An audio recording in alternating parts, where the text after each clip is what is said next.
Meet the editors. ഉണ്ണി ബാലകൃഷ്ണൻ, അടുത്ത കാലത്തായി ഏറെക്കുറെ അപ്രത്യക്ഷനായിരുന്നു ചേലക്കരയിലെ ഉപതെരഞ്ഞെടുപ്പിന് ശേഷം പി.വി. അൻവർ. അതിനുശേഷം ഇന്നലത്തെ വാർത്താ സായാഹ്നം മുതൽ പി.വി. അൻവർ വീണ്ടും വാർത്താ ശ്രദ്ധ നേടുകയാണ്. ഒരു പ്രൈം ടൈം അറസ്റ്റ് നാടകമാണ് ഇന്നലെ നമ്മൾ കണ്ടത്. ഇപ്പോൾ ജയിലിൽ നിന്ന് പുറത്തേക്കിറങ്ങുന്ന പി.വി. അൻവർ കൂടുതൽ കരുത്തനാവുകയാണോ, കരുത്തനാക്കിയോ പിണറായി സർക്കാർ? നോക്കൂ, ഈ കാര്യത്തിൽ 4 കാര്യങ്ങളാണ് എനിക്ക് പറയാനുള്ളത്. അത് വളരെ പെട്ടെന്ന് പറയുകയും ചെയ്യാം. ഒന്നാമത്തെ ചോദ്യം, ഈ അറസ്റ്റിൻ്റെ സാഹചര്യം എന്താണ്? അതാണ് നമ്മൾ ആദ്യം പരിശോധിക്കേണ്ടത്. നോക്കൂ, നമ്മളെയൊക്കെ വളരെ വിഷമത്തിലാക്കിയ ഒരു സംഭവമാണ് ശനിയാഴ്ച രാത്രി 7 മണിക്ക് ഉണ്ടായത്, അല്ലേ? ചോലനായ്ക്കർ വിഭാഗത്തിൽപ്പെട്ട 37 വയസ്സുകാരനായ ഒരു ആദിവാസി യുവാവ് കാട്ടാന ആക്രമണത്തിൽ മരിക്കുന്നു. ആ മരണത്തിൻ്റെ ഒരു പ്രത്യേകത എന്താ? അതൊരു മരണമല്ല, അതൊരു രക്തസാക്ഷിത്വമായിട്ടാണ് ഞാനതിനെ മനസ്സിലാക്കുന്നത്, അല്ലേ? കൂടെയുണ്ടായിരുന്ന 6 പേരെ രക്ഷിക്കുന്നതിന് വേണ്ടി ഒരു കാട്ടാനയുടെ ശ്രദ്ധ തന്നിലേക്ക് കൊണ്ടുവന്ന് ആ 6 പേരെയും രക്ഷിച്ച് മരണത്തിന് കീഴടങ്ങുന്ന ഒരാളെന്ന് പറഞ്ഞാൽ കൊല ചെയ്യപ്പെട്ടു എന്നല്ല നമ്മളതിന് പറയേണ്ടത്. അയാൾ മറ്റ് 6 പേരുടെ ജീവൻ രക്ഷപ്പെടുത്തുന്നതിന് വേണ്ടി രക്തസാക്ഷിയാവുകയാണ് ചെയ്തത്. അത്രയും എന്താ പറയുക, നമ്മളെ അങ്ങേയറ്റം വേദനിപ്പിക്കുന്ന ഒരു മരണമാണ് മണിയുടെ മരണം എന്ന് പറയുന്നത്. നോക്കൂ, കാടിറങ്ങിയ എന്തിനാണ് മണി? 7 വയസ്സുള്ള കുട്ടിയെ പഠിക്കാൻ ഹോസ്റ്റലിൽ ആക്കാൻ വേണ്ടിയിട്ടാണ്, അല്ലേ? 2 വയസ്സുകാരിയായ തൻ്റെ മകളെ അടുത്തൊരു ബന്ധുവിനെ ഏൽപ്പിച്ചുകൊണ്ടാണ് ഈ കാട്ടാനയെ തന്നിലേക്ക് ആ ശ്രദ്ധ കൊണ്ടുവന്നുകൊണ്ട് മരണത്തെ നേരിടുന്നത്. അങ്ങേറ്റം വേദനാജനകമായൊരു സംഭവമാണ്. ആ സംഭവത്തോട് പ്രതികരിക്കണ്ടേ? കഴിഞ്ഞ 2 ആഴ്ചയായിട്ട് 3 പേരുടെ മരണം ഈ കേരളം കണ്ടുകൊണ്ടിരിക്കുകയല്ലേ? കഴിഞ്ഞ 1 വർഷത്തെ മീറ്റ് ദ എഡിറ്റേഴ്സിൻ്റെ ടോപ്പിക്കുകൾ എടുത്ത് നോക്കിയാൽ നമ്മൾ എത്ര പ്രാവശ്യം ഈ കാട്ടാന ആക്രമണം, വന്യജീവി ആക്രമണം ചർച്ച ചെയ്തിട്ടുണ്ട്. എന്താണ് ഈ സംസ്ഥാനത്ത് സംഭവിച്ചുകൊണ്ടിരിക്കുന്നത്? ഈ ഒരു വിഷയം ഇത് സംഭവിച്ച എവിടെയാണ്? നിലമ്പൂർ, അല്ലേ? നിലമ്പൂരിൻ്റെ MLA ആരാണ്? പി.വി. അൻവറാണ്. പി.വി. അൻവറിനെ പോലൊരു ജനപ്രതിനിധി അദ്ദേഹത്തിൻ്റെ മണ്ഡലത്തിൽ ഇങ്ങനൊരു സംഭവം നടക്കുമ്പോൾ ആ വിഷയത്തെ ഏറ്റെടുത്ത് പ്രതിഷേധം നടത്തണ്ടേ? അങ്ങനെ ഒരു ജനകീയ പ്രതിഷേധം സംഘടിപ്പിക്കുന്നത് തെറ്റായിട്ടുള്ളൊരു കാര്യമാണോ? അതിൻ്റെ ഭാഗമായിട്ട് ഇന്നലെ ചെറിയ ആക്രമണങ്ങൾ ഉണ്ടായി എന്നുള്ളത് സത്യമാണ്. നോക്കൂ, ഇപ്പോൾ ഇത്തരത്തിലുള്ള ജനകീയ വിഷയങ്ങൾ ഉണ്ടാകുമ്പോൾ അതിൽ പ്രതിഷേധങ്ങൾ ഉണ്ടാവുക സ്വാഭാവികമാണ്. ആ പ്രതിഷേധങ്ങളിൽ ചില അക്രമ സംഭവങ്ങൾ ഉണ്ടാകുന്നത് സ്വാഭാവികമാണ്. അത്തരം അക്രമ സംഭവങ്ങൾ നിയന്ത്രിക്കപ്പെടേണ്ടതാണ് എന്ന കാര്യത്തിലൊരു സംശയവുമില്ല. പക്ഷേ ഒരു ജനകീയ വൈകാരികമായ വിഷയം വരുമ്പോൾ ജനങ്ങൾ എങ്ങനെ പ്രതിഷേധിക്കും എന്നൊന്നും പറയാൻ കഴിയില്ല, മുൻകൂട്ടി പ്രവചിക്കാൻ കഴിയില്ല. അത്ര വലിയൊരു സംഘർഷം അവിടെ ഉണ്ടാക്കിയെന്ന് ഞാൻ വിചാരിക്കുന്നുമില്ലെന്നേ. ഇപ്പോൾ അൻവർ തന്നെ പുറത്തേക്ക് വന്നിട്ട് പറഞ്ഞു ഏതാണ്ട് 3000-3500 രൂപയുടെ നഷ്ടം മാത്രമാണ് ആകെ അവിടെ ഉണ്ടായിട്ടുള്ളത്. ഒരു ക്ലോക്ക് തകർന്നു, ഒരു ട്യൂബ് ലൈറ്റ് അടിച്ച് പൊളിച്ചു, 2-3 പ്ലാസ്റ്റിക് ചെയേഴ്സ് അടിച്ച് തകർത്തിട്ടുണ്ട്. നമ്മൾ മനസ്സിലാക്കേണ്ടത് ഇന്നലെ അവിടെ അവധി ദിവസമാണല്ലോ, ഞായറാഴ്ചയാണ്. അവിടെ ഒറ്റ ജീവനക്കാരും ഇല്ല. അങ്ങനെ വ്യക്തിപരമായ ആക്രമണമൊന്നും അവിടെ നടന്നിട്ടില്ല. ചില സാധനങ്ങളൊക്കെ അവിടെ നശിപ്പിച്ചിട്ടുണ്ട്. അപ്പോൾ അത്ര ചെറിയ പ്രതിഷേധത്തിൻ്റെ പേരിൽ ആ പ്രതിഷേധം ഒരു ജനകീയ വിഷയത്തെ, തൻ്റെ മണ്ഡലത്തിൽ സംഭവിച്ച അതിക്രൂരമായൊരു കൊലപാതകത്തെ, ഒരു രക്തസാക്ഷിത്വത്തെ ഏറ്റെടുത്തുകൊണ്ട് ഒരു ജനപ്രതിനിധി ഒരു സമരം നടത്തിയാൽ ആ സമരത്തോടുള്ള സർക്കാരിൻ്റെ സമീപനം എന്തായിരിക്കണം? അതാണല്ലോ ആദ്യത്തെ ചോദ്യം. ഇവിടെ ഭരിക്കുന്ന ഇടതുപക്ഷ സർക്കാരല്ലേ? ജനകീയ വിഷയങ്ങൾ ഉയർത്തിക്കൊണ്ട് നടത്തുന്ന സമരങ്ങളോടുള്ള ഇടതുപക്ഷ സർക്കാരിൻ്റെ സമീപനം ഇതായിരിക്കണോ എന്നുള്ളതാണ് എൻ്റെ ആദ്യത്തെ ചോദ്യം. അവിടെ ഒരു ജനപ്രതിനിധിയെ വളരെ പെട്ടെന്ന് അറസ്റ്റിലേക്ക് കൊണ്ടുപോവുകയാണ്. ആ അറസ്റ്റിൻ്റെ ഒരു രീതി നോക്കിക്കോളൂ. 7 മണിയാകുമ്പോൾ അദ്ദേഹത്തിൻ്റെ വീടിന് ചുറ്റും 120ഓളം പോലീസുകാരെ വിന്യസിക്കുന്നു. എന്നിട്ട് 9:30 ആകുമ്പോൾ അദ്ദേഹത്തെ അറസ്റ്റ് ചെയ്യുന്നു. അത് കഴിഞ്ഞ് 2 മണിക്കൂർ അദ്ദേഹത്തെയും കൊണ്ട് യാത്ര ചെയ്യുന്നു. എന്ത് അടിയന്തര സാഹചര്യമാണ് പി.വി. അൻവറിനെ അറസ്റ്റ് ചെയ്യാൻ ഇന്നലെ ഉണ്ടായിരുന്നത്? അപ്പം യഥാർത്ഥത്തിൽ എന്താണ് പി.വി. അൻവറിൻ്റെ അറസ്റ്റിലേക്ക് നയിച്ച സംഭവം എന്ന് നമ്മൾ കണ്ടു. രണ്ടാമത്തെ ചോദ്യം എന്ന് പറയുന്നത് എന്തുകൊണ്ട് പി.വി. അൻവർ അറസ്റ്റ് ചെയ്യപ്പെടുന്നു എന്നുള്ളതാണ്. അത് ശരിക്കും പറഞ്ഞാൽ ഒറ്റ വരിയിൽ അതിൻ്റെ മറുപടിയുണ്ട്. അത് രാഷ്ട്രീയ പകപോക്കലാണെന്നേ. കഴിഞ്ഞ ഏതാനും നാളുകളായി അതിശക്തമായി പി.വി. അൻവർ പിണറായി വിജയനെതിരായിട്ടും അദ്ദേഹത്തിൻ്റെ പൊളിറ്റിക്കൽ സെക്രട്ടറി ആയിട്ടുള്ള പി. ശശിക്കെതിരായിട്ടും അതിശക്തമായ ആരോപണങ്ങളാണ് ഉന്നയിച്ചുകൊണ്ടിരിക്കുന്നത്. അങ്ങനെ ആരോപണങ്ങൾ ഉന്നയിച്ചുകൊണ്ടിരിക്കുമ്പോൾ അങ്ങനെ ആരോപണങ്ങൾ ഉന്നയിക്കുന്ന ആളുകളെ പോലീസിനെ കൊണ്ട് അറസ്റ്റ് ചെയ്യിച്ച് ഒരു ദിവസം ജയിലിലിട്ടിട്ട് ഇത്തരത്തിലുള്ള പ്രതിഷേധങ്ങളെയും ആരോപണങ്ങളെയും അടിച്ചമർത്താൻ തീരുമാനിക്കുന്ന ഒരു ഭരണകൂട ഭീകരത തന്നെയാണ്. അക്കാര്യത്തിൽ എനിക്കൊരു സംശയവുമില്ല. ഇവിടെ ഒരു വീഴ്ച ഇടതുപക്ഷ സർക്കാരിൻ്റെ ഭാഗത്തുനിന്ന്, പിണറായി വിജയൻ്റെ ഭാഗത്തുനിന്ന് ഉണ്ടായിട്ടുണ്ട് എന്ന് തന്നെയാണ് ഞാൻ മനസ്സിലാക്കുന്നത്. നോക്കൂ, പി.വി. അൻവർ എന്തൊക്കെ ആരോപണങ്ങളാണ് പിണറായി വിജയനെതിരായിട്ട് ഉന്നയിച്ചിട്ടുള്ളത്? സ്വർണ്ണം പൊട്ടിക്കൽ മുതലുള്ള ആരോപണങ്ങൾ ഉന്നയിച്ചിട്ടുണ്ട്. അദ്ദേഹത്തിൻ്റെ മരുമകനായിട്ടുള്ള റിയാസിനെ നേതൃത്വത്തിൽ കൊണ്ടുവരാനുള്ള ശ്രമങ്ങളാണ് അദ്ദേഹം നടത്തുന്നതെന്ന് ആലോചിച്ചിട്ടുണ്ട്. ഇതിൻ്റെയൊക്കെ കിങ് പിന്നായിട്ട് പ്രവർത്തിക്കുന്നത് പി. ശശിയാണ്. അദ്ദേഹമാണ് മൊത്തം ഉപജാപകം നടത്തുന്നതെന്ന് ആരോപിച്ചിട്ടുണ്ട്. അപ്പോൾ ഇത്തരത്തിലുള്ള ആരോപണങ്ങൾ പറഞ്ഞുകൊണ്ടിരിക്കുന്ന പി.വി. അൻവറിനെ കിട്ടിയൊരു അവസരം മുതലാക്കിക്കൊണ്ട് പൂട്ടുക എന്നുള്ളൊരു ലക്ഷ്യം തന്നെയായിരുന്നു ഇന്നലത്തെ അറസ്റ്റിൻ്റെ പിന്നിൽ. അതൊരു രാഷ്ട്രീയ പകപോക്കലായിട്ട് തന്നെയാണ് ഞാൻ മനസ്സിലാക്കുന്നത്. അപ്പോൾ ഈ 2 കാര്യങ്ങളാണ് ആദ്യം എനിക്ക് പറയാനുള്ളത്. ഒന്ന്, അറസ്റ്റിൻ്റെ സാഹചര്യം. 2, എന്തുകൊണ്ട് പി.വി. അൻവർ അറസ്റ്റ് ചെയ്യപ്പെട്ടു എന്നുള്ളതാണ്. ഇനി മൂന്നാമത്തെ കാര്യം എന്ന് പറയുന്നത് ഇതിൻ്റെ ഒരു പൊളിറ്റിക്കൽ ഇമ്പാക്റ്റ് ആണ്. അതിപ്പോൾ താങ്കൾ നേരത്തെ സൂചിപ്പിച്ചതുപോലെ ഈ പറയുന്ന പി.വി. അൻവർ പുറത്തേക്ക് വരുന്നു, ഇടതുപക്ഷത്ത് നിന്ന് പുറത്തേക്ക് വരുന്നു. അതിനുശേഷം അദ്ദേഹം ഉന്നയിച്ച ആരോപണങ്ങളിലൊക്കെ ഒരു പരിധിയോളം പി.വി. അൻവർ വിജയിക്കുന്നതാണ് നമ്മൾ കണ്ടത്, അല്ലേ? ഇപ്പോൾ സുജിത് ദാസിനെ സസ്പെൻഡ് ചെയ്യുന്നു. അത് കഴിഞ്ഞിട്ട് പി.വി. അൻവർ ഉന്നയിക്കുന്ന ആരോപണത്തിൻ്റെ അടിസ്ഥാനത്തിൽ അല്ലെങ്കിൽ കൂടിയും ADGP സ്ഥാനത്ത്, ക്രമസമാധാന ചുമതലയുടെ സ്ഥാനത്ത് നിന്ന് അജിത് കുമാറിനെ മാറ്റുന്നു. അത്തരത്തിലൊക്കെ പി.വി. അൻവർ ഒരു ഇമ്പാക്റ്റ് ഉണ്ടാക്കിക്കൊണ്ടിരിക്കുന്നതാണ് നമ്മൾ കണ്ടത്. എന്നാൽ പിന്നീട് എന്താ സംഭവിച്ചത്? പി.വി. അൻവർ അനാഥനായ ഒരാളായിട്ട് കേരള രാഷ്ട്രീയത്തിൽ ഇങ്ങനെ അലഞ്ഞു തിരിഞ്ഞ് നടക്കുന്ന ഒരു സാഹചര്യമാണ് കണ്ടത്. പാലക്കാട് അദ്ദേഹം സ്ഥാനാർത്ഥി ഉണ്ടാക്കാൻ ശ്രമിച്ചു, പിന്നെ അവിടുന്ന് പിൻവാങ്ങി. ചേലക്കരയിൽ അദ്ദേഹം സ്ഥാനാർത്ഥി നിർത്തി, അതോടുകൂടി UDF അദ്ദേഹത്തിനെതിരായി. പിന്നെ അദ്ദേഹം DMK-യുമായിട്ട് കൈകോർക്കാൻ ശ്രമിച്ചു, നടന്നില്ല. അവസാനം നമ്മൾ കേട്ടത് തൃണമൂൽ കോൺഗ്രസുമായിട്ട് കൈകോർക്കാൻ ശ്രമിക്കുന്നു, അതും നടന്നില്ല. ആ അർത്ഥത്തിൽ ഒരു രാഷ്ട്രീയ അപ്രസക്തിയിലേക്ക് പോവുകയായിരുന്നു PV അൻവറിന്റെ കാര്യത്തിലുള്ള സംശയമുണ്ടോ? പക്ഷേ ഇന്നലെ എന്താ സംഭവിച്ചത്?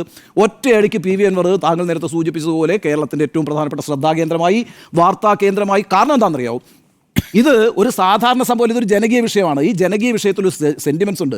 കഴിഞ്ഞ 6 മാസത്തിനകത്ത് തന്നെ ഏതാണ്ട് ഒരു 10-20 പേര് ഈ കാട്ടാന ആക്രമണത്തിൽ കൊല്ലപ്പെട്ടിട്ടുണ്ട്. ആ വിഷയം കേരളം ഗൗരവത്തോടെ ചർച്ച ചെയ്യുന്നു. പല കുടുംബങ്ങൾ അനാഥമാകുന്നു. ആ അനാഥമാകുന്ന കുടുംബങ്ങളോട് നിസ്സംഗമായൊരു സമീപനം.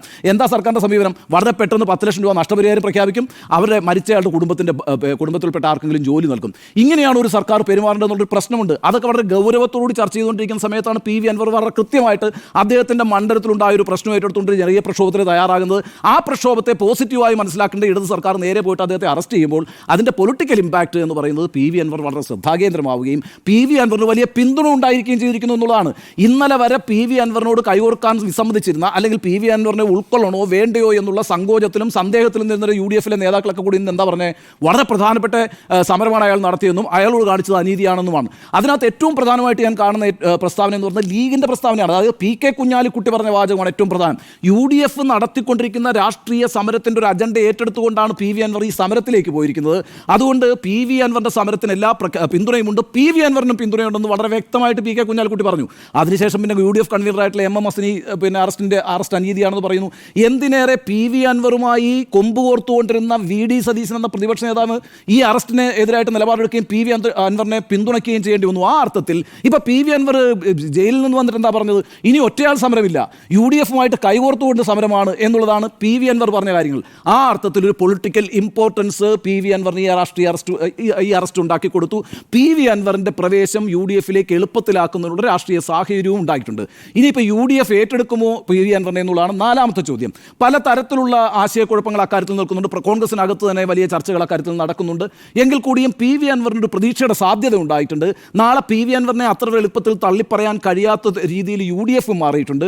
അപ്പോൾ ആ രീതിയിൽ PV അൻവറിനെ രാഷ്ട്രീയമായി വീണ്ടും പ്രസക്തിയുള്ള ഒരാളാക്കി മാറ്റുന്നതിലും ഈ അറസ്റ്റ് സംഭാവന ചെയ്തിട്ടുണ്ട്. ആ അർത്ഥത്തിലൊക്കെ ഈ പിണറായി സർക്കാരിൻ്റെ ഈ നീക്കം എന്ന് പറയുന്നത് കേവലം രാഷ്ട്രീയ പകപോക്കലിന് വേണ്ടിയിട്ട് ഉദ്ദേശിച്ചിട്ടുള്ളതാണെങ്കിൽ കൂടിയും അതൊരു ഭരണകൂട ഭീകരത തന്നെയാണ്. കാരണം നിങ്ങളെ വിമർശിക്കുന്ന ആളുകളെ പോലീസിനെ ഉപയോഗിച്ച് അടിച്ചമർത്താൻ ശ്രമിക്കുന്നത് കമ്മ്യൂണിസ്റ്റ് രീതിയല്ല, ഇടതുപക്ഷ രീതിയല്ല. അതിനോടൊക്കെ ഒരു എന്താ പറയുക സഹഭാവം കാണിക്കേണ്ട ആളുകളാണ്. കാരണം പല കാലഘട്ടങ്ങളിലും ഇത്തരത്തിലുള്ള പ്രതിഷേധ സമരങ്ങൾ നടത്തിയതിൻ്റെ പേരിൽ അടികൊണ്ട് കാല് പൊടിഞ്ഞും തല പൊട്ടിയും ഒക്കെ മാറിയിട്ടുള്ള നേതാക്കളാണ് നമ്മൾ ഭരിച്ചുകൊണ്ടിരിക്കുന്നതെന്ന് ഓർക്കണം. അങ്ങനെ ഒരു ഭൂതകാലമാണ് അവർക്കുള്ളത്. അപ്പോൾ ഇത്തരത്തിലുള്ള പ്രതിഷേധങ്ങൾ, പ്രത്യേകിച്ച് ഒരു ജനകീയ വിഷയവുമായി ബന്ധപ്പെട്ട് ഒരു ജനപ്രതിനിധി നടത്തുന്ന പ്രതിഷേധത്തെ എന്താ പറയുക ഒരു സഹഭാവത്തോടുകൂടി കാണേണ്ട സർക്കാരിൽ നിന്ന് ഇത്തരത്തിൽ രാഷ്ട്രീയ പകപോക്കലിൻ്റെ സങ്കുചിത മനോഭാവത്തോടുകൂടിയുള്ളൊരു പ്രവർത്തനം ഞാൻ പ്രതീക്ഷിച്ചിട്ടില്ല. ആ പ്രവർത്തനം അവർക്ക് വലിയ തിരിച്ചടിയായിട്ടുണ്ട് എന്ന് തന്നെയാണ് ഞാൻ വിചാരിക്കുന്നത്. ഇതിൻ്റെ ഏറ്റവും വലിയ ഗുണഭോക്താവായി മാറിയിരിക്കുന്നത് PV അൻവറാണ്. അത്തരത്തിലുള്ളൊരു രാഷ്ട്രീയ മണ്ടത്തരം ഇടതുപക്ഷ സർക്കാർ കാണിച്ചു എന്നുള്ള വിലയിരുത്തലാണ് ആദ്യഘട്ടത്തിൽ എനിക്ക് പറയാനുള്ളത്. നിശ്ചയമായും PV അൻവറിനെ കരുത്തനാക്കിയിരിക്കുന്നു. ഞാനിതിൽ സ്വീകരിക്കുന്ന എൻ്റെ പൊസിഷൻ, ഇന്ന് പിണറായി വിജയൻ്റെ പോലീസ് ഇന്നലെ രാത്രിയിൽ സ്വീകരിച്ച ഈ നാടകീയമായ അറസ്റ്റ് തിരക്കഥ എന്നുള്ളത് ഒരു പൊളിറ്റിക്കൽ ബ്ലണ്ടറാണ് എന്നതാണ്. PV അൻവറിനെ വില്ലനാക്കാൻ എഴുതി തുടങ്ങിയ തിരക്കഥ ഒടുവിൽ PV അൻവറിനെ ഒരു പൊളിറ്റിക്കൽ ഹീറോ ആക്കി ഈ 2 ദിവസത്തെ പ്രൈം ടൈം PV അൻവറിനെ സമ്മാനിച്ചിരിക്കുകയാണ്. ഇതൊരു പൊളിറ്റിക്കൽ ബ്ലണ്ടറാണെന്ന് പറയാൻ 2 കാരണങ്ങൾ.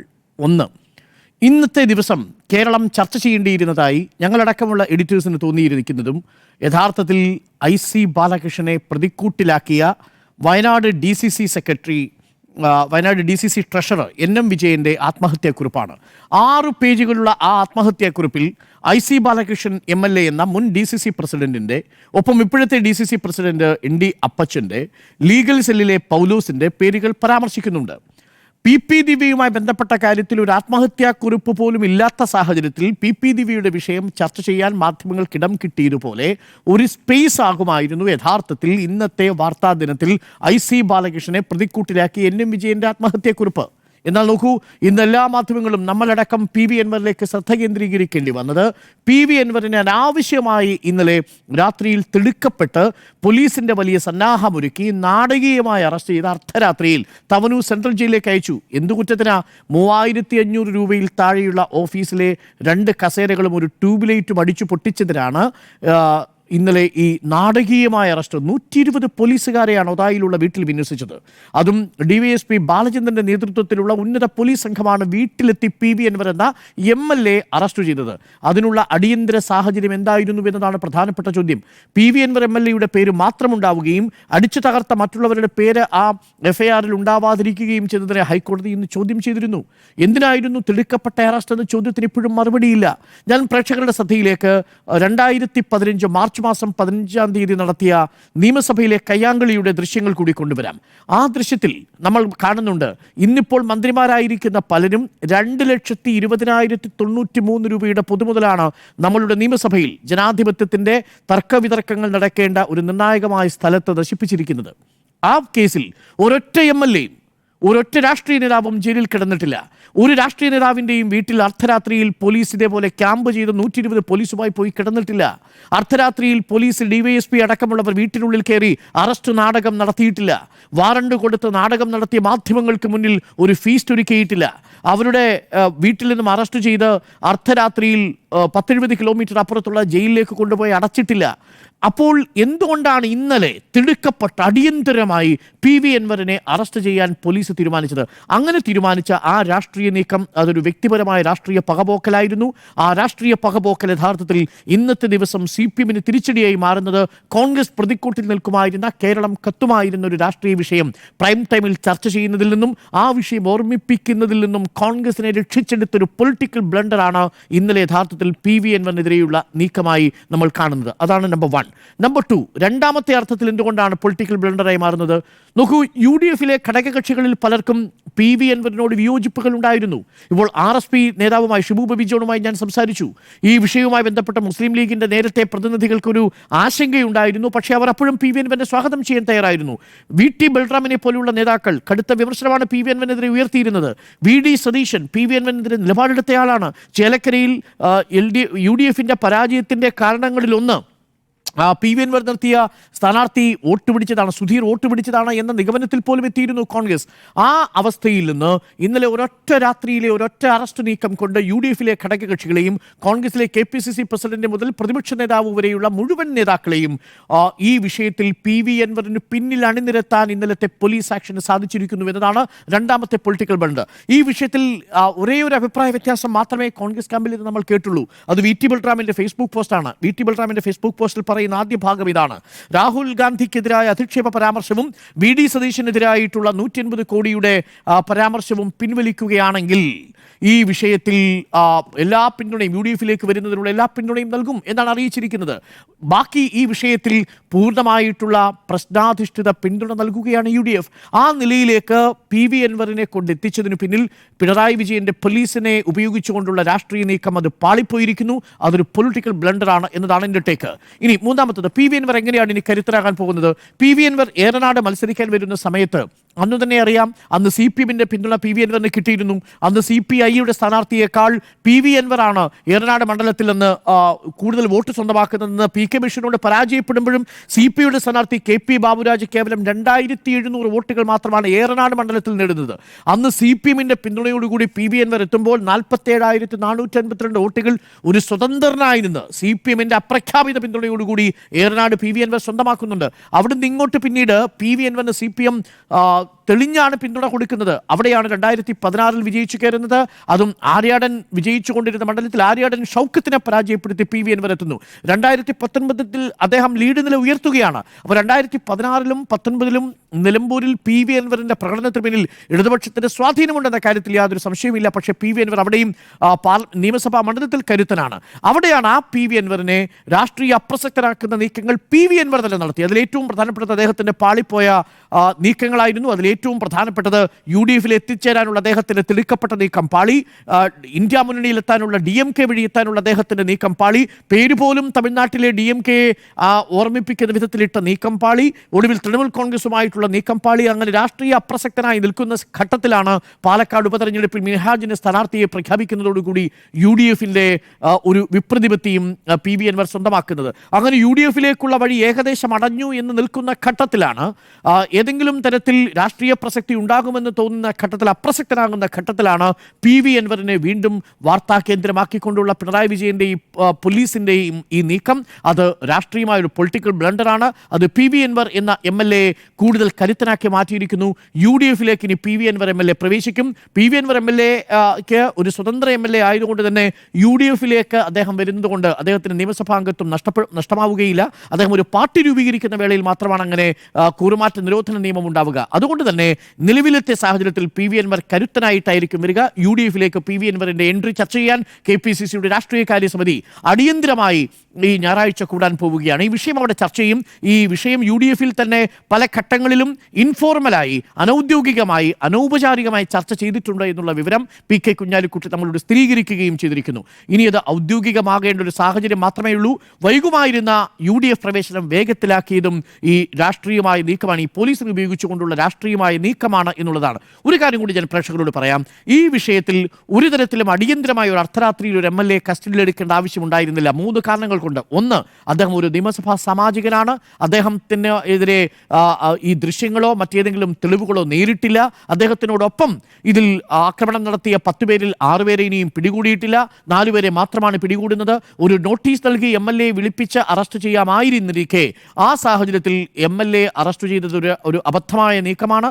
രണ്ടാമത്തെ ഒരു പ്രധാനപ്പെട്ട കാര്യം, അദ്ദേഹത്തിനെ ഇന്നിപ്പോൾ അറസ്റ്റ് ചെയ്യുന്ന ഘട്ടത്തിൽ FIR-ൽ ബാക്കിയുള്ള ആളുകളുടെ പേര് വിവരങ്ങളില്ല എന്നുള്ളതാണ് ഏറ്റവും പ്രധാനപ്പെട്ട കാര്യം. PV അൻവറിന്റെ പേര് മാത്രമേ ഉള്ളൂ. അതാണ് ഇന്ന് കോടതി ചോദിച്ചതും. മൂന്നാമത്തത് നോക്കൂ, അറസ്റ്റ് ചെയ്ത് 24 മണിക്കൂറിനുള്ളിൽ, വെറും 18 മണിക്കൂറിനുള്ളിലാണ് PV അൻവർ പുറത്തു വരുന്നത്.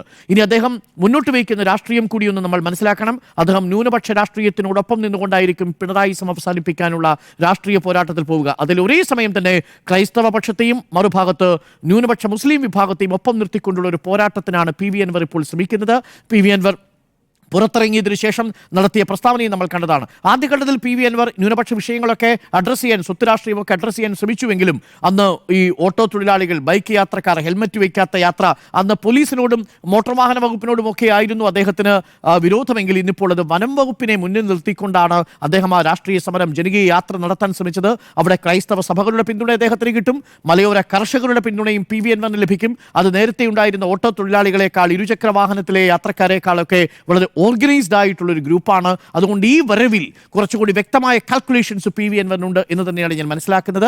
ജനകീയ യാത്ര അത് ഉദ്ദേശിച്ചുകൊണ്ടുള്ളതാണ്.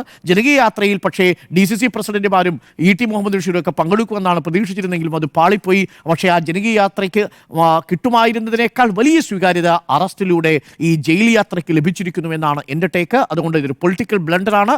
മറ്റൊന്ന്, PV അൻവറിനെ കരുത്തരാക്കുന്നതിനുള്ള ഒരു എനർജി ഡോസ് ആയിരുന്നു ഇന്നലെ പാളിപ്പോയ പോലീസിന്റെ ഈ നീക്കം എന്നതാണ്. കരുത്തനാക്കി എന്നുള്ളത് മാത്രമല്ല, അൻവറിൻ്റെ രാഷ്ട്രീയ ജീവിതത്തിൽ ഒരു പുതു തുടക്കം എന്നുള്ളതാണ് ഞാൻ വിശ്വസിക്കുന്നത്. കാരണം UDF-ലേക്ക് അവരുമായി ബന്ധപ്പെടാൻ ഒരു ഐക്യം സൃഷ്ടിക്കാൻ വേണ്ടിയിട്ട് കഴിഞ്ഞ ഒരു 5-8 മാസമായിട്ട് അൻവർ നടത്തുന്നൊരു ശ്രമമുണ്ടല്ലോ. ആ ശ്രമത്തിൻ്റെ ഡോറ് മലക്കെ തുറന്നു എന്നുള്ളതാണ്. VD സതീശൻ്റെ ഭാഗത്തു നിന്നാണെങ്കിലും, K സുധാകരൻ്റെ ഭാഗത്തു നിന്നാണെങ്കിലും, രമേശ് ചെന്നിത്തലയുടെ ഭാഗത്താണെങ്കിലും, കുഞ്ഞാലിക്കുട്ടിയുടെ ഭാഗത്തു നിന്നാണെങ്കിലും, ഷിബു ബേബി ജോണിൻ്റെ ഭാഗത്തു നിന്നാണെങ്കിലും, ഈ പറഞ്ഞ CMPയുടെ ഭാഗത്തു നിന്നാണ്, എല്ലായിടത്തുനിന്നും ഈ പറയുന്ന ഡോറുകൾ മലക്കെ തുറന്നു എന്നുള്ളതാണ് അതിൻ്റെ ഏറ്റവും വലിയ കാര്യം എന്ന് പറയുന്നത്. എന്താണ് ശരിക്കും അവിടെ സംഭവിച്ചത്? ഈ കാട്ടുനായ്ക്ക കോളനിയിൽപ്പെട്ട ഒരു പാവപ്പെട്ട ഒരു യുവാവ്, അദ്ദേഹം രാത്രി എല്ലാ ദിവസവും പോയിക്കൊണ്ടിരിക്കുന്നതാണ്. ഉണ്ണിബാലകൃഷ്ണൻ നേരത്തെ പറഞ്ഞതുപോലെ അദ്ദേഹം 6 പേരുടെ ജീവൻ രക്ഷിക്കാൻ വേണ്ടി സ്വന്തം ജീവൻ ബലി കൊടുക്കുകയാണ് ചെയ്തിട്ടുള്ളത്. കാരണം ഒരു 2 വയസ്സുള്ള ഒരു കുട്ടീനെ ഏൽപ്പിച്ചിട്ട് ആനയുടെ മുന്നിലേക്ക് കൊടുക്കുക. നമ്മുടെ പുലിമുരുകൻ സിനിമയിൽ മോഹൻലാലിൻ്റെ ഒരു ചെറിയ കഥാപാത്രമുണ്ട്. ആ കുട്ടിക്കഥാപാത്രത്തെ പുലി പിടിക്കാൻ വരുമ്പോൾ മോഹൻലാലിൻ്റെ അച്ഛൻ ഇപ്പോൾ പുലിയുടെ മുന്നിലേക്ക് ചാടുന്ന ഒരു സീനുണ്ട്. അതേ സെയിം സീനാണ് ശരിക്കും പറഞ്ഞാൽ ഈ മണി എന്ന് പറയുന്ന ചെറുപ്പക്കാരൻ നടത്തിയിട്ടുള്ളത്. അതിൻ്റെ വൈകാരികത മനസ്സിലാക്കണമെങ്കിൽ ആ മണ്ഡലത്തിലുള്ള MLA ആയിരിക്കണം. ആ മണ്ഡലത്തിലെ MLAക്ക് ആ വൈകാരികത മനസ്സിലാക്കാൻ പറ്റിയില്ല, പിന്നെ അദ്ദേഹം MLA എന്ന് പറയാൻ പറ്റില്ലല്ലോ. കാരണം 6 പേരുടെ ജീവൻ രക്ഷിച്ച ഒരു മണി എന്ന് പറയുന്ന ഞാൻ പറയുന്നത് പണ്ട് കാലത്ത് പറയും, എറണാകുളത്ത് ഒരു പ്രശ്നമുണ്ടായാൽ അത് വലിയ വാർത്താ പ്രാധാന്യം ഉണ്ടാവും. സിറ്റിയിൽ പ്രശ്നങ്ങളുണ്ടായ വാർത്താ പ്രാധാന്യമാണ്, പക്ഷേ മലയോര മേഖലകളിൽ ഉണ്ടായ വാർത്താ പ്രാധാന്യം ഉണ്ടാവില്ല. അതുപോലെയാണ് സത്യം പറഞ്ഞത് ആദിവാസി വിഭാഗത്തിൽപ്പെട്ട അല്ലെങ്കിൽ പിന്നോക്കം നിൽക്കുന്ന വിഭാഗത്തിൽപ്പെട്ട ഒരാളോ 2 ആളോ 3 ആളോ മരിച്ചിട്ടുണ്ടെങ്കിൽ ഈ പറയുന്ന വലിയ രീതിയിലുള്ള ചർച്ചകൾ നടക്കാറില്ല. അദ്ദേഹം ഇന്നലെ തന്നെ ചർച്ച വരുന്നൊരു ശൈലി എങ്ങനെയാണ്? ശൈലി എന്ന് പറയുന്നത് അദ്ദേഹം വനത്തിൽ താമസിക്കുന്ന ആളാണ്. അവിടെ നിന്ന് കൊണ്ടുവരാൻ വേണ്ടി പ്രശ്നം എങ്ങനെയാണ് ഇവർ വനത്തിൽ താമസിക്കുന്നത്? അവരുടെ സാഹചര്യങ്ങളൊത്ത ഒരു സംവിധാനം വനത്തിൽ പുറത്തുണ്ടാക്കി കൊടുക്കാത്തതുകൊണ്ടല്ലേ. 2.5 മണിക്കൂർ എടുത്തു അദ്ദേഹത്തെ തല ചുമന്ന് പുറത്തെത്തിക്കാൻ വേണ്ടിയിട്ട്. അതുമാത്രമാണോ? ഈ അൻവറുമായിട്ടുള്ള ബന്ധം എന്താണ്? അവിടെ അത് മലയോര മേഖലയാണ്. അവിടെ പിന്നോക്ക ആൾക്കാരാണ് കൂടുതലുണ്ടാവുക. അവിടെ കർഷക തൊഴിലാളികളും കർഷകരുമാണ് കൂടുതലുണ്ടാവുക. മലയോര കർഷകരാണ് അവിടെ കൂടുതലുണ്ടാവുക. അവരനുഭവിക്കുന്ന വിഷമം എന്ന് പറയുന്നത് പന്നി, പിന്നെ കടുവ, പുലി, ആന, കാട്ടുപോത്ത് എല്ലാവിധ സംവിധാനങ്ങളെയും ആക്രമണങ്ങൾ നേരിട്ട് ഇങ്ങനെ കഴിഞ്ഞു പോവുകയാണ്. ഒരു MLA, മലയോര മേഖലയിലുള്ള MLA മാരോട് ചോദിച്ചാൽ മനസ്സിലാവും. അവരുടെ MLA മാരൊക്കെ ഓരോ ദിവസം ഈ പരാതി കേട്ട് മടുക്കുകയാണ്. ഇപ്പം ഞാൻ പറയാം, ഇടുക്കിയിലെ MLA മാരോട് നമ്മൾ ചോദിച്ചു നോക്കിക്കോളൂ, പത്തനംതിട്ട ജില്ലയിലെ MLA മാരോട് ചോദിച്ചു നോക്കിക്കോളൂ, വയനാട് ജില്ലയിലെ MLA മാരോട് ചോദിച്ചോളൂ, കണ്ണൂരിൻ്റെ മലയോര മേഖലയിലുള്ള MLA മാരോട് ചോദിച്ചോളൂ. ഇവരൊക്കെ അനുഭവിക്കുന്ന വിഷമം എന്ന് പറയുന്നത് കരഞ്ഞുകൊണ്ട് വരികയാണ്. അവരുണ്ടാക്കുന്ന ഒരു കാർഷിക വിളകളും അവർക്ക് എടുക്കാൻ പറ്റുന്നില്ല, ഒരു കിഴങ്ങ് വർഗ്ഗങ്ങൾ അവർക്ക് കിട്ടുന്നില്ല, അത് മുഴുവൻ പന്നി കൊണ്ടുപോവുകയാണ്. അപ്പോൾ ജനങ്ങൾ അനുഭവിക്കുന്ന പ്രശ്നങ്ങളെ ഏറ്റെടുത്ത് സമരം നടത്താൻ ഒരു MLA-ക്ക് കഴിഞ്ഞിട്ടില്ലെങ്കിൽ ആ MLA-നെ MLA-യുടെ അടുത്ത പ്രാവശ്യം അദ്ദേഹത്തിന് അവിടെ ജയിച്ചു വരണ്ടേ? ഈ ഒന്നാമത് അൻവർ ഫേസ് ചെയ്യുന്ന പ്രശ്നങ്ങൾ എന്താണ്? ഈ പറഞ്ഞ രാഷ്ട്രീയ പിന്തുണ ഇല്ലാത്ത MLA-ആയിട്ടാണ് മത്സരിക്കുന്നത്. PV അൻവർ പ്രതികരിക്കുന്നു തത്സമയം. PV അൻവറിന്റെ പ്രതികരണത്തിലേക്ക്. വളരെ ഗൗരവമുള്ള സംസ്ഥാന ഗവൺമെൻറ്റിൻ്റെ വനനിയമ ഭേദഗതിയാണ് വരാൻ പോകുന്നത്. അതങ്ങനെ ആരും കാണാതെ വനം മന്ത്രിയും പിണറായിയും മാത്രം ആലോചിച്ചു. പത്രത്തിൽ പരസ്യം ചെയ്യാതെ, ജനങ്ങളെ ബോധവൽക്കരിക്കാതെ, ജനങ്ങളിൽ നിന്ന് പരാതികൾ സ്വീകരിക്കാതെ ഇത് ഒളിച്ചു കിടത്തുക എന്ന് പറയും നിയമ ഭേദഗതി. എന്ത് പറഞ്ഞാലും എന്താ മുഖ്യമന്ത്രി പറയുക, എന്ത് പറഞ്ഞാലും എന്താ വനമന്ത്രി പറയുക, കേന്ദ്രമാണ്, ഞങ്ങൾക്കൊന്നും ചെയ്യാൻ കഴിയില്ല. അപ്പോൾ ഈ മനുഷ്യരെങ്ങനെ ചവിട്ടിക്കൊന്ന് എന്താ പറയുക, മലയോര മേഖലയിലെ ജനങ്ങൾ നിർബന്ധിതാവസ്ഥയിൽ വിട്ടെറിഞ്ഞ് പോവുകയാണ്. അതിലേക്കാണ് ഞാൻ പറഞ്ഞ പെട്രോൾ ഒഴിക്കുന്ന ഒരു നിയമ ഭേദഗതിയാണിത്. ആ നിരക്ക് ഇപ്പോൾ എന്തായാലും എൻ്റെ ഒരു അറസ്റ്റ് കൊണ്ടോ അല്ലെങ്കിൽ ഈ സംഭവ വികാസങ്ങൾ കൊണ്ടോ കേരളത്തിൽ 3.5 കോടി ജനങ്ങളും ഈ കാര്യത്തിൽ അലർട്ടായി.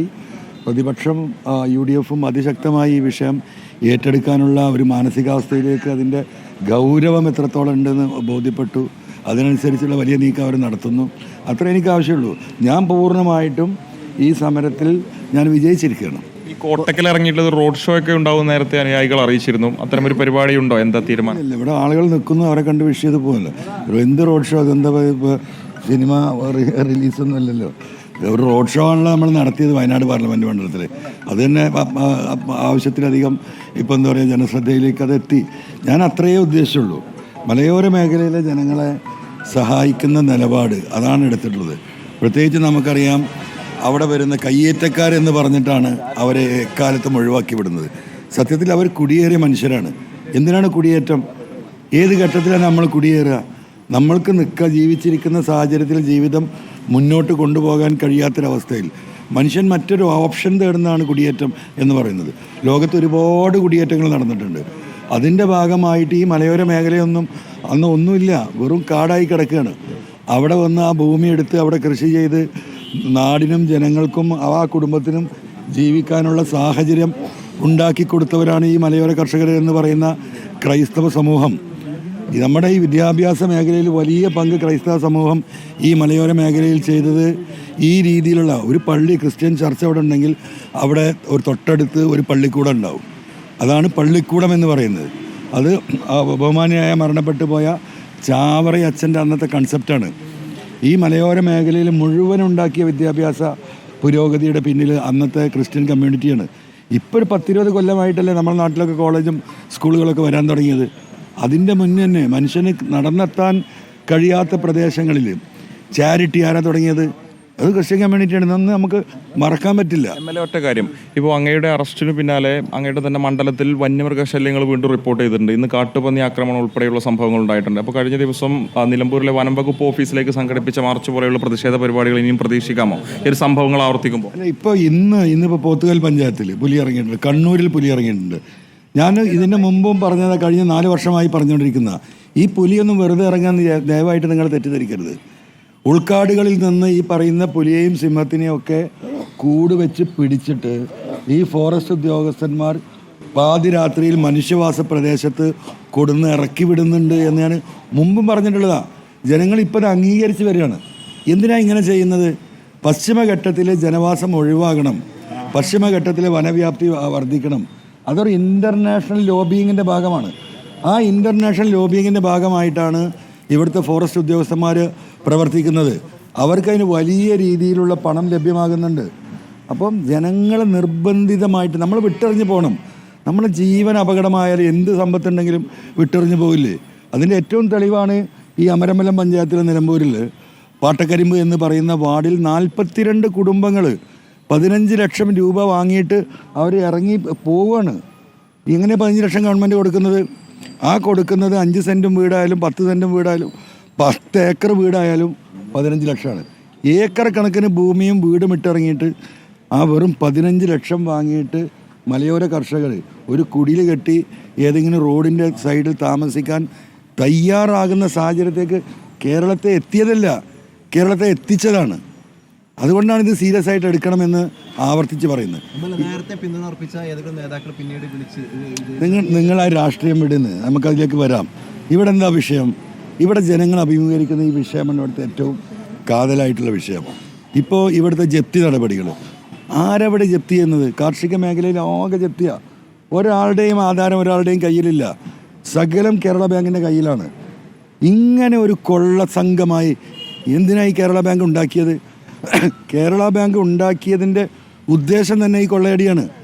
ആരാണ് കേരള ബാങ്ക് ഉണ്ടാക്കിയത്? കമ്മ്യൂണിസ്റ്റ് പാർട്ടിയാണ്. ഇവിടുത്തെ ജില്ലാ ബാങ്കുകളായിരുന്ന സമയത്ത് എനിക്കറിയാം, മലപ്പുറം ജില്ലാ ബാങ്ക് ഇവിടെ ലീഗായിരുന്നു ഭരിച്ചിരുന്നത്. ഞാൻ CPM-കാരനായി നിൽക്കുമ്പോഴും ഇടതുപക്ഷത്തെ MLA ആയി നിൽക്കുമ്പോഴും ആളുകൾ വന്നിട്ട് ഈ ജപ്തി നടപടികളെ കാര്യം പറയുമ്പോൾ ജില്ലാ ബാങ്കിലെ ഉദ്യോഗസ്ഥന്മാരെ വിളിച്ചോ അല്ലെങ്കിൽ ലീഗ് നേതൃത്വത്തെ വിളിച്ചിട്ടോ തൽക്കാലം ആ ജപ്തി ഒന്ന് നീട്ടിക്കൊടുക്കണം, അവർക്കൊരു സമയം കൊടുക്കണം, നിങ്ങൾ കുറച്ച് വിട്ടുവീഴ്ച ചെയ്ത് കൊടുക്കുക എന്ന് പറയുമ്പം വിട്ടുവീഴ്ച ചെയ്ത് കൊടുത്തിരുന്നൊരു മേഖലയാണ്.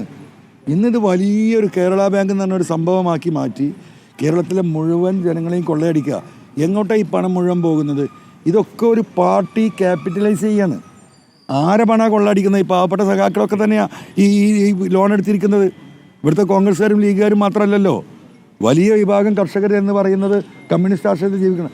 അവരെയാണ് കമ്മ്യൂണിസ്റ്റ് പാർട്ടി കൊള്ളയടിക്കുന്നത്. എല്ലാ മേഖലയിലും കൊള്ളയടിയാണ്. ഇങ്ങനെ മനുഷ്യനെ എങ്ങനെയൊക്കെ ബുദ്ധിമുട്ടിക്കാൻ പറ്റുമോ അതിന് മുൻഗണന കൊടുത്തു പോകുന്ന ഇത്തരം വിഷയങ്ങൾ, ഈ വന്യമൃഗശല്യമായാലും ഈ പറയുന്ന ജപ്തി നടപടികളായാലും ജനങ്ങൾ ഏറ്റെടുക്കേണ്ട, ഈ UDF ഏറ്റെടുക്കേണ്ട. എനിക്ക് പ്രിയപ്പെട്ട UDF പ്രവർത്തകരോട് പറയാനുള്ളത്, ഈ മലയോര മേഖലയെ കോൺസെൻട്രേറ്റ് ചെയ്യണം. 63 പാർലമെൻറ്റ് മണ്ഡലങ്ങളുണ്ട്. അപ്പോൾ ക്രൈസ്തവ സമൂഹത്തെ പൂർണ്ണമായും കൂടെ നിർത്തണം. അവരാണ് നമുക്ക് ഭക്ഷണം തന്നവർ. അവരെ ഇത് കയ്യേറ്റക്കാരാണ്, അത് ചേട്ടന്മാരെ പ്രശ്നമാണ് എന്ന് പറഞ്ഞ് എഴുതി തള്ളുന്ന അവസ്ഥയിൽ നിന്ന് അവരെ രക്ഷിച്ചെടുക്കേണ്ട ബാധ്യത. കേരളം ഭക്ഷണം കഴിച്ചത്, നമ്മളൊക്കെ ഇപ്പോൾ ഇന്ന് ഈ പാൻറ്റും ഷർട്ടോട്ട് ഈ ആരോഗ്യത്തോടെ നടക്കുന്നത് ഇവിടെ കർഷകർ ഉൽപ്പാദിപ്പിച്ച ഭക്ഷണം കഴിച്ചിട്ടാണ്. ഇന്നൊരു ഭക്ഷണം നമുക്ക് കിട്ടാനില്ല. ആന്ധ്രയിൽ നിന്നും ബോംബെയിൽ നിന്നും മഹാരാഷ്ട്രയിൽ നിന്നും കൽക്കട്ടയിൽ നിന്നും UP നിന്നൊക്കെ വരുന്ന ഭക്ഷണം, പച്ചക്കറി, വിഷം ചേർത്ത പച്ചക്കറിയും സാധനങ്ങൾ കഴിക്കേണ്ട ഗതികേടിലേക്ക് കേരളത്തിൽ എത്തിച്ചത് ഈ ഗവൺമെൻറ് തന്നെയാണ്. 8.5 കൊല്ലമായി പിണറായി ഈ നയം തുടരുകയാണ്. 8.5 കൊല്ലം. നിങ്ങളൊന്ന് ആലോചിച്ച് നോക്കൂ. ഇന്ന് 10ാമത്തെ ദിവസം 6 ആൾ ആന ചവിട്ടിക്കൊന്നു. 6 ആൾ. നിങ്ങൾ മനസ്സിലാക്കണം. അവിടെ വരും, മന്ത്രിൻ്റെ ആൾ വരും, അല്ലെങ്കിൽ മന്ത്രി ഫോൺ ചെയ്യും, എന്നിട്ടൊരു കണക്ക് അവതരിപ്പിച്ച് പിന്നെയാണ് മന്ത്രി. നിങ്ങൾ കേട്ടിട്ടുണ്ടാവും. അദ്ദേഹം പറഞ്ഞത് മരണം കുറച്ച് കൊണ്ടുവരാൻ ഞങ്ങൾ പരിശ്രമിക്കുകയാണ്. ഞാൻ ഇത് കേസ് പരിശോധിച്ചപ്പോൾ മരണം കുറഞ്ഞു വരികയാണെന്ന്. ഇങ്ങനെ തമ്മാടിത്തം പറയുന്നൊരു മന്ത്രി. ആവാസ വ്യവസ്ഥ, പൊന്നാട സുഹൃത്തുക്കളെ, എന്താണ് ഈ ആവാസ വ്യവസ്ഥ? ജനങ്ങളോട് ഇവരൊന്ന് എക്സ്പ്ലെയിൻ ചെയ്യണല്ലോ. നമ്മളൊക്കെ മനസ്സിലാക്കിയ ആവാസ വ്യവസ്ഥയുണ്ട്.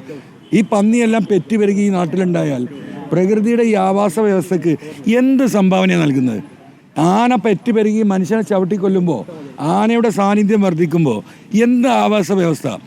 എന്താണ് ആ പ്രകൃതിക്ക് വേണ്ടിയിട്ട് ആ ആനയുടെ സാന്നിധ്യം കൊണ്ട്, ഈ ആനയുടെ വർധന കൊണ്ട് എന്ത് ഗുണം ഈ ആവാസ പ്രകൃതിക്ക് കിട്ടുന്നു? മനുഷ്യൻ എക്സ്പ്ലെയിൻ ചെയ്യണം ഗവൺമെൻറ്. ആവാസ വ്യവസ്ഥക്ക് ആഘാതമേൽക്കും എന്ന് പറയുന്നത്. പിണറായി സാധാരണ പോലീസുകാരെ ഈ എന്ത് വിഷയത്തിലെന്താ പറയുക, അവരുടെ മനോവീര്യം കെടുത്തരുത്. മനസ്സിലായില്ലേ? അജിത് കുമാറിൻ്റെ മനോവീര്യം കെടുത്തരുത്. അപ്പൊ കൊള്ളയടിച്ചോട്ടെ, മനോവീര്യം കെടുത്താൻ പാടില്ല എന്ന് പറഞ്ഞതുപോലെ തന്നെയാണ് PV അൻവർ കോട്ടക്കലിൽ ഇറങ്ങി മാധ്യമങ്ങളെ കാണുകയാണ്. അവിടെയുള്ള പ്രവർത്തകരെ കണ്ടതിനു ശേഷം PV അൻവർ വീട്ടിലേക്കുള്ള യാത്രയിലാണ്. നമ്മളുടെ പ്രതിനിധി മുബഷീറും സംഘവുമാണ് ഇപ്പോൾ അവിടെയുള്ളത്. അവരോട് പ്രതികരിക്കുകയാണ് PV അൻവർ. നമ്മൾ തിരിച്ചു വന്നാൽ നേരത്തെ ആൻഡ്രോകൃഷ്ണൻ പറഞ്ഞുകൊണ്ടിരുന്നത്, ഇപ്പോൾ കാര്യങ്ങളൊക്കെ വളരെ വ്യക്തമായി PV അൻവർ പറയുന്നു. ഈ യാത്ര, ഈ പൊളിറ്റിക്കൽ ഒബ്ജക്റ്റീവ് അത് ലക്ഷ്യം കാണും. പിണറായിയെ പുറത്തിറക്കുക, പിണറായിസം അവസാനിപ്പിക്കുക. അതിനിപ്പോൾ അദ്ദേഹത്തിന് കിട്ടിയിരിക്കുന്നൊരു കച്ചിത്തുരുമ്പാണ് വന നിയമ ഭേദഗതി. ഇതുമായി മുന്നോട്ട് കൊണ്ടുപോകും, അദ്ദേഹം അതിനകത്തൊരു സാധ്യത കാണുന്നു. അല്ല, അൻവറിനെ സംബന്ധിച്ചിടത്തോളം ഞാൻ നേരത്തെ പറഞ്ഞതുപോലെ നിലമ്പൂർ മണ്ഡലത്തിൽ അദ്ദേഹത്തിൻ്റെ പാർട്ടി പിന്തുണയില്ലാതെ ഒരു മുന്നണിയുടെ ഭാഗമല്ലാതെ എങ്ങനെ ജയിക്കാം എന്നുള്ളതിൻ്റെ ഏക ഒരു മാർഗം കണ്ടെത്തിയതാണ് ഈ പറഞ്ഞ ഈ പറഞ്ഞ വനഭേദഗതി ബില്ലുമായി ബന്ധപ്പെട്ട കാര്യം.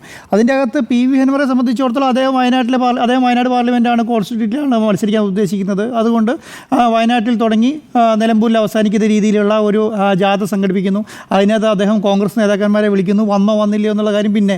പക്ഷേ എന്താണ്, അൻവർ അതിൻ്റെ അകത്ത് ചെറിയ ക്രിസ്ത്യൻ മതമേലധ്യക്ഷന്മാരെ എല്ലാവരെയും പോയി കാണുന്നുണ്ട്. SNDP NSSൻ്റെ നേതാക്കന്മാരെ പോയി കാണുന്നുണ്ട്. അവരുടെ എല്ലാവരും പിന്തുണ വാങ്ങുന്നുണ്ട്. അപ്പോൾ അവരെ സംബന്ധിച്ചിടത്തോളം എന്താണ്, അവരനുഭവിക്കുന്ന കാര്യങ്ങൾ അൻവർ ചെന്ന് പറയുകയാണ്. അവിടുത്തെ ഇപ്പം ഞാൻ പറയാം, റെമിജിയോസ് ഇഞ്ചനാനി ബിഷപ്പിനെ പോയി കാണുന്നു, അതവരെ അല്ലെങ്കിൽ ബത്തേരി ബിഷപ്പിനെ പോയി കാണുന്നു. അവിടെ ചെന്നിട്ട് അവർ നിരന്തരം അവരുടെ സമുദായ ആൾക്കാരുടെ അടുത്ത് നിന്ന് കേൾക്കുന്ന കാര്യം എന്താണ്, പന്നിയുടെ പ്രശ്നം, പുലിയുടെ പ്രശ്നം, ആനയുടെ പ്രശ്നം, ഇത് കേട്ടുകൊണ്ടിരിക്കുകയാണ്. ഇത് പരിഹരിക്കാൻ വേണ്ടിയിട്ട് ഒരു നേതാവ് വന്നിട്ട് പറയുകയാണ്, ഞാൻ അതിന് വേണ്ടി ഒരു സമരത്തിനാണ്. അപ്പോൾ സ്വാഭാവികമായും അൻവറിന് പിന്തുണ ഉണ്ടാവും എന്നുള്ള കാര്യത്തിനകത്ത് ഒരു സംശയം വേണ്ട. ആ പിന്തുണ അദ്ദേഹത്തിനുണ്ട്. പക്ഷേ ഇന്നലെ സംഭവിച്ചത് കേരളത്തിലെ എത്രയോ പ്രശ്നങ്ങൾ നമ്മൾ കണ്ടത്. തമിഴ്നാട്ടിൽ ഗൂഡല്ലൂരിൽ ഇതിനേക്കാൾ കൂടുതൽ ആക്രമണം നടക്കുന്ന സ്ഥലമാണ്. അവിടെ ഞാൻ നോക്കുന്ന എല്ലാ ആഴ്ചയിലും ഒരാക്രമണം ഉണ്ടാവും. എല്ലാ ആഴ്ചയിലും അവിടുത്തെ ഫോറസ്റ്റ് ഓഫീസർ തല്ലിപ്പൊളിക്കും ജനങ്ങൾ പോയിട്ട്. പക്ഷേ അവിടെ ഒരു സർക്കാർ എടുക്കുന്ന മിതത്വമുണ്ട്. കാരണം എന്തുകൊണ്ടറിയോ, അവരുടെ ജീവൻ നഷ്ടപ്പെട്ടിട്ടാണ് ഇത് പ്രതികരിക്കുന്നത് എന്നുള്ള ഒരു ബോധ്യം സർക്കാരിന് വേണ്ടേ. ആ സർക്കാർ ആ നിലപാടെടുത്തിട്ടില്ല. അവിടെ കാണിച്ചൊരു പോലീസ് കാണിച്ചൊരു തെറ്റ് എന്ന് പറയുന്നത് ഈ പറഞ്ഞ അതൊരു വൈരാഗ്യത്തിൻ്റെ ശൈലി സ്വീകരിച്ചു. രാത്രി 7 മണിയായപ്പോഴത്തേക്കും 120 പോലീസുകാരെ ഗേറ്റിന് മുമ്പിൽ ഇടുന്നു, വീട് വളയുന്നു, അവിടെ ചെന്നിട്ട് അറസ്റ്റ്. അപ്പോൾ സാധാരണ ചിന്തിച്ചാൽ പോരെയെന്നേ, PV അൻവറായ MLA ആ സ്ഥലത്ത് നിന്ന് പോകുന്നതിന് ശേഷം അവിടെ ഓഫീസ് തല്ലിപ്പൊളിച്ച് കഴിഞ്ഞാൽ, കാരണം ഒരു വിഷ്വൽസും PV അൻവർ നമ്മൾ കാണുന്നില്ല തല്ലിപ്പൊളിക്കുന്നത്. വിഷ്വൽസിന് തല്ലിപ്പൊളിച്ചതിന് ശേഷം ഒരു 35,000 രൂപയുടെ നാശനഷ്ടം ഉണ്ടാക്കി ഒന്ന് കോടതിയിൽ കൊണ്ട് കൊടുത്താൽ അദ്ദേഹത്തെ ജീവിതാവസരം വരെ ജയിലിടാമെന്ന് വിചാരിച്ചിട്ടാണ് അവർ കൊണ്ട്. അപ്പം അത് ചിന്തിക്കുന്ന ആൾക്കാരുടെ മനോനില എന്താണ് എന്നുള്ളതാണ് ഏറ്റവും വലിയ കാര്യം. PV അൻവറിനെ പോലെ ഒരു നേതാവ് എങ്ങനെയെങ്കിലും UDFൻ്റെ ഭാഗമാകുക. ഇപ്പോൾ സംഭവിച്ചു എന്താണോ PV അൻവറിനെ ഒതുക്കാൻ വേണ്ടി തിരക്കഥ സൃഷ്ടിച്ചത്, ആ തിരക്കഥ മാറി അത് PV അൻവറിന് അനുകൂലമായി മാറുക എന്നുള്ള ശൈലിയിലേക്ക് വന്നുള്ളതാണ് അടുത്ത കാലങ്ങളിൽ കണ്ടുകൊണ്ടിരിക്കുന്നത് മുഴുവൻ. ഇപ്പോൾ പോലീസിൻ്റെ എടുക്കുന്ന നിലപാടുകളിലെല്ലാം അങ്ങനെയാണല്ലോ, എല്ലാം അങ്ങനെയാണ്. ഞാൻ പറയല്ലോ, കാസർഗോഡ് ഒടുക്കി തിരുവനന്തപുരം വരെ നമ്മൾ മറ്റേ പിണറായി വിജയൻ ജാഥ ഉണ്ടായിരുന്നല്ലോ, മുഖ്യമന്ത്രിയുടെ ജാഥ ഉണ്ടായിരുന്നല്ലോ, നവകേരള സദസ്സിൻ്റെ ഭാഗമായിട്ട് എങ്ങനെയാണ് പോലീസ് എടുത്ത നിലപാടോടുകൂടിയിട്ട് ആ പറയുന്ന പരിപാടി മൊത്തം പൊളിഞ്ഞ് പാളീസായി എന്നുള്ളതാണ്. അതെടുത്ത നിലപാട് കൊണ്ടാണ്. എങ്ങനെയാണ് പോലീസ് നിലപാടുകൾ സ്വീകരിക്കേണ്ടത്, അത് സർക്കാരിൻ്റെ നിലപാടാണോ അല്ലയോ എന്നുള്ള കാര്യത്തിലൊക്കെ എനിക്ക് സംശയമുണ്ട്. പക്ഷേ ഒരു കാര്യം ശരിയാണ്, PV അൻവറിനെ പോലുള്ള നേതാവ് കർഷക പാർട്ടി എന്നുള്ള നിലയിലേക്ക് ഇറങ്ങിത്തിരിക്കുകയാണ്. അത് ഉണ്ടാക്കാൻ പോകുന്ന ഗുണം UDFന് അനുകൂലമായി മാറും എന്നുള്ളതാണ്. UDFനെ സംബന്ധിച്ചിടത്തോളം ഞാൻ പറയാം, ഇപ്പോൾ കഴിഞ്ഞ കുറച്ച് ദിവസങ്ങളായി PV അൻവറിന് കിട്ടുന്ന ഒരു മാധ്യമ പിന്തുണയുണ്ടല്ലോ, അല്ലെങ്കിൽ ഒരു സ്പേസ് ഉണ്ടല്ലോ, ആ സ്പേസ് ശരിക്കും പറഞ്ഞാൽ ഉപയോഗപ്പെടുത്തേണ്ടത് ആരാ? UDF ആണ്. കാരണം ഇദ്ദേഹം പറയുന്നത് മുഴുവൻ എങ്ങനെയാണ്, അത് UDFന് അനുകൂലമായി. കാരണം UDFൻ്റെ രാഷ്ട്രീയമാണ് ഇദ്ദേഹം പറഞ്ഞുകൊണ്ടിരിക്കുന്നത്. ലീഗ് തിരിച്ചറിയുന്നുണ്ട്. ലീഗ് തിരിച്ചറിയുന്നത് മാത്രമല്ല, കോൺഗ്രസിലെ ചില നേതാക്കന്മാരെല്ലാം എങ്ങനെയെങ്കിലും ഈ പറയുന്ന ഇത് പാരമ്പര്യമാണല്ലോ കോൺഗ്രസിൻ്റെ ഒരു ശൈലി എന്ന് പറയുന്നത്. എപ്പോഴും പറയുക ഞങ്ങൾ പാരമ്പര്യ നേതാക്കന്മാരാണ്, അല്ലെങ്കിൽ നേതാക്കന്മാർ അണികളോട് അടുത്ത് നിൽക്കുന്ന അങ്ങനെയുള്ള നേതാക്കന്മാരെല്ലാം പറഞ്ഞു തുടങ്ങി അൻവറെ എടുക്കണം. കാരണം അത് ഈ സ്പേസ് യൂസ് ചെയ്യുക എന്നുള്ളതാണ്. അപ്പോൾ എല്ലാ കാലത്തും അങ്ങനെയാണ് ചെയ്തിട്ടുള്ളത്. ഞാനൊരു കാര്യം പറയാം, അന്ന് PC ജോർജ് കോൺഗ്രസിൻ്റെ ചീഫ് വിപ്പായിരുന്ന സമയത്ത് ചീഫ് വിപ്പിനെ ഉപയോഗപ്പെടുത്തിയത് മുഴുവൻ അന്ന് ഇടതുപക്ഷമാണ്. കാരണം PC ജോർജ് ഒരു കാര്യം പറയും, അതിവിടെ ഏറ്റെടുക്കും, സമരത്തിലേക്ക് പോകുന്നു, പ്രശ്നങ്ങളിലേക്ക് പോകുന്നു, കാര്യങ്ങൾ അത് ഉപയോഗപ്പെടുത്തുകയാണ്. കാരണം അന്ന് വെച്ചിട്ട് PC ജോർജിനെ ഇവരെ എടുത്തിരുന്നില്ല. പക്ഷേ PC ജോർജിനെ ഒരിക്കലും തള്ളി പറഞ്ഞിട്ടില്ല. അന്ന് ഒരിക്കലും ഇടതുപക്ഷം PC ജോർജിനെ തള്ളി പറഞ്ഞിട്ടുണ്ടോ? കേട്ടിട്ടുണ്ടോ? ആ സമയത്തെങ്ങാനും ഒരു സമയത്ത്. കാരണം ആ സംവിധാനത്തെ യൂസ് ചെയ്യാന്നുള്ള ആ ശൈലിയിലേക്ക് കോൺഗ്രസ് വരുന്നില്ലല്ലോ, ഈ സമയം വരെ വന്നിട്ടില്ലല്ലോ. ഇപ്പോഴും 3 നിലപാടാണ്. ഇപ്പം പറയുന്നത് ധാർമ്മിക പിന്തുണ എന്ന് പറയുന്നു, ഇന്ന് പൊളിറ്റിക്കൽ പിന്തുണയുണ്ടോ, അതില്ല എന്ന് പറയുന്നു. ചില നേതാക്കന്മാർ ഉണ്ടെന്ന് പറയുന്നു, ചില നേതാക്കന്മാർ കത്ത് പുറത്തു വിടുന്നു, ചില നേതാക്കന്മാർ യോഗം വിളിക്കുന്നു, ഘടകകക്ഷികൾ കുറേ പേര് അനുകൂലം പറയുന്നു, കുറേ പേര് അനുകൂലം അല്ലാതെ പറയുന്നു. സത്യം പറയേണ്ടത് PV അൻവറിനെ സംബന്ധിച്ചിടത്തോളം ശരിക്കും UDFിലെ ആശയക്കുഴപ്പം എന്ന് പറയുന്നത് ഇപ്പോൾ PV അൻവറുമായി ബന്ധപ്പെട്ട കാര്യത്തിലാണ്. ബാക്കി നിലപാടുകളുണ്ടാവും, പക്ഷേ എടുക്കണോ വേണ്ടിയോ. അപ്പോൾ ചില ആൾക്കാരുടെ അത് എടുക്കണോ വേണ്ടിയോ എന്നുള്ള തീരുമാനത്തിൻ്റെ പ്രശ്നം എന്നുള്ളത്. പക്ഷേ ഒറ്റക്കെട്ടായിട്ട് തീരുമാനം എടുക്കാൻ വേണ്ടിയിട്ട് ഇപ്പോഴും ഒരു ചെറിയ കാര്യമല്ലേ, ഒരു MLA മാണി സി കാപ്പൻ ഈ UDFിലെ ഘടകകക്ഷിയല്ലേ, എത്ര അണികളുണ്ട്, എത്ര നേതാക്കന്മാരുണ്ട്, നമ്മൾ കണ്ടിട്ടുള്ളതല്ലേ. ഇതാ CMP UDF ഘടകകക്ഷിയല്ലേ, എത്ര MLA മാരുണ്ട്, എത്ര നേതാക്കന്മാരുണ്ട്. ഇപ്പോൾ ഷിബു ബോബിജാണ്, അവർക്ക് MLA ഇല്ല അല്ലേ, ഉണ്ടോ? ഇല്ല ഇല്ല ഇല്ല MLA ഇല്ല. അവരും ഘടകകക്ഷിയാണ് UDFന്റെ. ഇതൊരു MLA ആണ് വരുന്നത്, CMPക്കും ഇല്ല. അവർ അപ്പം ചെറിയ പാർട്ടി ആൾക്കാരെ പോലും എടുക്കണോ വേണ്ടയോ എന്നുള്ള കാര്യത്തിനകത്ത് ഇത്രയും ആശയക്കുഴപ്പമുള്ള ഒരു അല്ല, ഇപ്പൊ എല്ലാ പോയിന്റും VD സതീശനിലേക്കാണ് വന്ന് നിൽക്കുന്നത്. VD സതീശൻ യെസ് പറഞ്ഞാൽ ഇമ്മീഡിയറ്റ്ലി UDFിലേക്ക് സ്വാഗതം. അല്ല, VD സതീശൻ ഞാൻ വിശ്വസിക്കുന്നത് പക്ഷേ VD സതീശൻ്റെ ഒരു കാര്യം ഞാൻ മനസ്സിലാക്കുന്നത് എന്താണെന്ന് പറഞ്ഞാൽ എല്ലാത്തിനും കൃത്യത വേണം എന്ന് വിചാരിക്കുന്ന ഒരാളാണ്. കറക്റ്റായി യോഗം വിളിച്ച് സംസാരിച്ച് അതിലൊരു തീരുമാനം എടുത്ത് അതിന് ശേഷം അത് പ്രഖ്യാപിക്കുക എന്നുള്ള നിലയ്ക്കാണ്. പക്ഷേ അത് VD സതീശൻ മാത്രം വിചാരിച്ചാൽ പോരല്ലോ, ബാക്കിയുള്ള നേതാക്കന്മാരും ആ ഒരു കൃത്യത പാലിക്കണ്ടേ. അവർ മാലപ്പടക്കം പൊട്ടിക്കുന്ന പോലെയാണ്. ചില പടക്കം അവിടെ പോയി പൊട്ടും, ചില പടക്കം ഇവിടെ പോയി പൊട്ടും, അങ്ങനെയുള്ളതാണ്. പക്ഷേ കൃത്യതയുടെ കാര്യത്തിൽ അതിനകത്ത് ഞാൻ വിശ്വസിക്കുന്നത് VD സതീശൻ നല്ല തീരുമാനം എടുക്കാൻ നല്ല നേതാവാണ്. പക്ഷേ എല്ലാ തീരുമാനവും ഉചിതമായ തീരുമാനം തന്നെയാണ് എടുത്തു വരുന്നത്. പക്ഷേ തീരുമാനം എന്ന് പറയുന്നത് സ്റ്റഡനായി എടുക്കേണ്ട തീരുമാനമാണ്. ഇന്ന് രാത്രി എടുക്കുന്ന ഇന്നിപ്പോൾ കുഞ്ഞാലിക്കുട്ടി രാവിലെ പത്രസമ്മേളനം നടത്തി പറയേണ്ട കാര്യം ലീഗിൻ്റെ കാര്യങ്ങൾ മനസ്സിലാകുന്ന ഭാഷയിൽ പറഞ്ഞു തന്നില്ലേ ജനങ്ങൾക്ക് എന്താണ് PV അൻവറിനോടുള്ള നിലപാട് എന്നുള്ളത്. പക്ഷേ നിങ്ങൾക്ക് ഈ ഇന്നത്തെ രാവിലെ തുടങ്ങി രമേശ് ചെന്നിത്തലേൻ്റെ ഒഴിച്ചിട്ട് എനിക്ക് തോന്നുന്നു വേറെ ഏതെങ്കിലും തിരുവഞ്ചൂർ പറഞ്ഞു കേട്ടോ, VD സതീശൻ പറയുന്നുണ്ട് കേട്ടോ. VD സതീശൻ പറയുന്നതിനകത്തും തെറ്റൊന്നും പ്രസിഡന്റും പൂർണ്ണ പിന്തുണയാണ്. അല്ല, ഞാൻ പറയുന്നത് ഇവരൊക്കെ എടുക്കുന്ന നിലപാടുകൾ, ഒരു നിലപാട് വന്നാൽ പ്രശ്നം തീർന്നില്ലേ. ഒരു ഫോണിൽ 4 പേര് അങ്ങോട്ടും ഇങ്ങോട്ടും സംസാരിച്ചിട്ട് ഇതാണ് നമ്മുടെ നിലപാട് എന്നുള്ളത് പറഞ്ഞിട്ട് അതോടുകൂടിയിട്ട് ആ പ്രശ്നം തീർന്നു. അതോടുകൂടിയിട്ട് എന്താണ്, ഇതുപോലെ സംസാരിക്കാൻ സ്പേസ് ഉള്ള ഒരു നേതാവിനെ ഒന്നില്ലെങ്കിൽ അദ്ദേഹം നിലമ്പൂർ MLA ആണല്ലോ ഇപ്പോൾ. ഇവരിനെ കരുത്തനാക്കിയൂ എന്നായിരുന്നു ചോദ്യം. 3 പേരുടെയും അഭിപ്രായം യെസ് എന്ന് തന്നെയാണ്.